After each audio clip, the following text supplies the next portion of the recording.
Hi, I'm Karen from Bookworm Gardens. I'm one of the education specialists, and we have another story for you today. Today's story is Fairy Houses.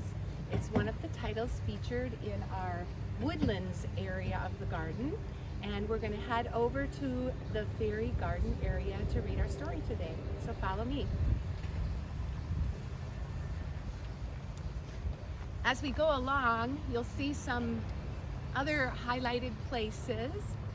Off behind me, we have our tree house, which is inspired by the Magic Treehouse stories. And of course, Winnie the Pooh's house.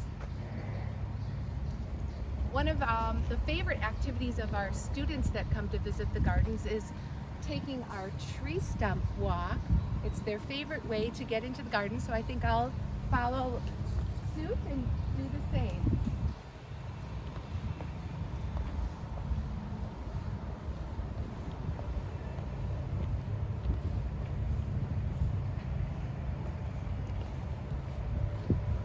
In this area of the garden, you'll see our covered wagon and our log cabin. Those are inspired by one of our favorite books, Little House in the Big Woods.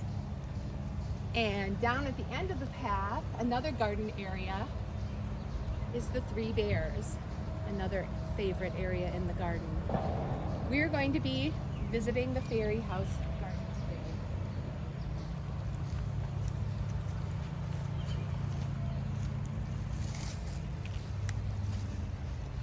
Fairy Houses, written and illustrated by Tracey Kane.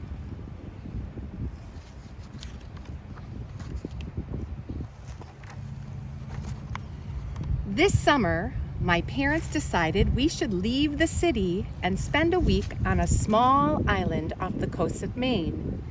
They said there was something special for me on the island, something I would really like, but they wouldn't tell me what it was until we got there. As soon as we got off the boat, I tried to guess. Is it the lighthouse? Those silly sandpipers on the beach? The seals? Our cottage? Later, when we went for a walk in the woods by our cottage, I discovered the secret my parents had been keeping. Fairy houses. People had built small houses for fairies to live in. You may build houses small and hidden for the fairies, but please do not use living or artificial materials. I asked if I could build a fairy house. My dad said yes, as long as I followed the rules of the woods. I scouted out places that would be just right for a fairy house. I chose a hollow at the base of an oak tree, collected some twigs, some leaves, and pieces of bark to build with. I finished the inside with a floor of dried grass and made a roof with fallen leaves.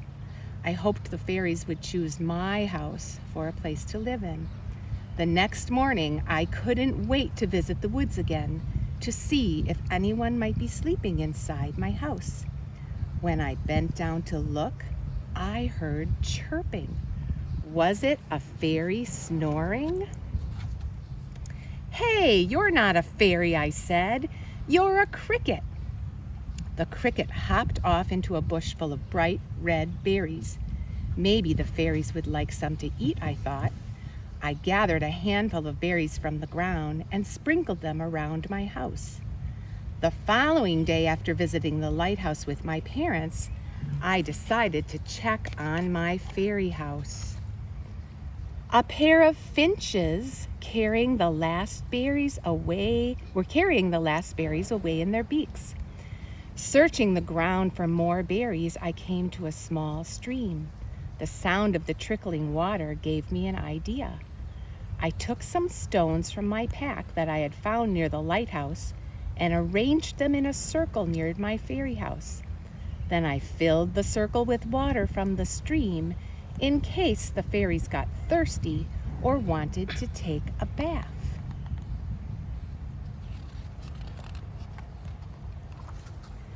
"Anybody here?" I whispered the next day. At first, the house looked empty. Then I spied someone in the pool. I wanted to get a closer look at the frog as he bathed. Oops, I guess I got too close. As the frog leaped away, I could hear other frogs singing out to him. I started singing myself as I got to work collecting acorns and pine cones. It was time to make some improvements.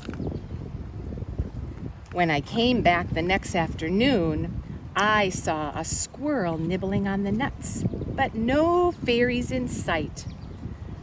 I just couldn't give up. I still hoped the fairies would visit my house. Maybe it needed a better entrance. In my pack were seashells and feathers my mom and I had found at the beach. I decorated the path leading up to the door. I thought about adding my shiny bracelet to one of the shells, hoping to catch a fairy's attention, but then I remembered the rules of the woods. The next morning, I got up very early when my parents were still asleep and tiptoed out of our cottage and into the woods. This is the day we would be leaving the island, so I had one last chance to visit my fairy house. A fog had rolled in off the ocean, covering the woods like a thick blanket. I could barely see. It was like walking in a cloud. The trees seemed huge and their branches looked like arms reaching out to grab me. Goosebumps started popping out on my arms and legs. Someone was watching me, I was sure. Should I turn around and run? But my fairy house was so close. It was then I heard footsteps and saw a large, dark shape moving towards my fairy house.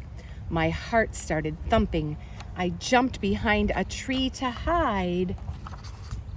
I caught my breath. It was a deer, licking the salty seashells. I stood perfectly still as she made her way lazily through the woods, then vanished into the mist. Exhausted, I sat down near my fairy house, watching, waiting, and wishing for fairies to appear. The quiet of the woods and the soft mist made me sleepy. My eyes felt heavy, but I tried not to fall asleep. Before long, the sun started breaking through the mist, and with it came a soft breeze. "Kristen," the breeze seemed to whisper in my ear. "Kristen, wake up. We can only stay a moment." Struggling to open my eyes, I saw a bright beam of light and a tiny smiling face. "We are the fairies who live in the spirits of all the plants and animals in these woods," a voice said. "Of all the houses here, the animals have chosen yours to visit. You have treated the woods with care and respect. Look quickly, Kristen, for this is a moment of magic when the fairies will show themselves as a way of thanking you." As the late morning sun started breaking through the mist, the light beams illuminated the fairies. They sparkled like jewels. They became so bright I had to close my eyes. When I opened my eyes, the fairies had changed into beautiful monarch butterflies. Butterflies fluttered around me like a great orange cloud, following me to the edge of the woods where the sun shone brightly. I watched them dancing towards the light, higher and higher, squinting into the warm golden day. I smiled and waved as the last butterfly disappeared into the sky. If we look down here, it says, "Shh, over here."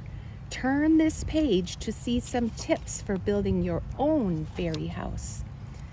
How to get started with your fairy house. Fairy houses can be created in many different places. Look for building spots in parks, fields, woods, beaches, and your own yard. Try to find a place away from roads or busy pathways. The base of a tree or the side of a rock would be just right. Sometimes you can find a place in low branches of a tree or a bush. Close to the ground is best. You should only use natural materials to build the house. Dry grasses, pebbles, sticks, shells, feathers, seaweed, pine cones, and nuts are just some of the materials you can use. Be careful not to use or disturb any of nature's materials that are still living, such as flowers, ferns, mosses, or lichen. Fairies do not like to disturb anything that is growing. Many fairy houses look so natural they are almost hidden. You can have fun building them any time of the year. Since it's spring, let's find out more about what they recommend for a spring fairy house. Spring is a great time to build a fairy house in the woods. There are plenty of fallen branches and bark to get started with. Pine needles and leaves make good roofs and soft floors. Pine cones become trees and acorns a snack. A ladder made from twigs would tempt any fairy to climb up and take a peek inside. So building a fairy house is a great activity for you and your family. It's something you could do in your backyard. I put together a little fairy house this morning when I got to the garden with things I found on the ground here at Bookworm Gardens. So I used some leaves for a pathway, some shells to decorate the sides, some twigs to build the structure of the house, and a few pine needles as a little shelter for our fairies. If you notice on the ground, there are lots of materials that you can use that are not living and that would make perfect additions to start your fairy house or improve it as the seasons go on. So we hope that if you build a fairy house, you take a picture and send it to the Bookworm Gardens website, and we'd love to see how your fairy houses are developing in your backyards as spring moves into summer and then fall and even winter. So until next time, bye.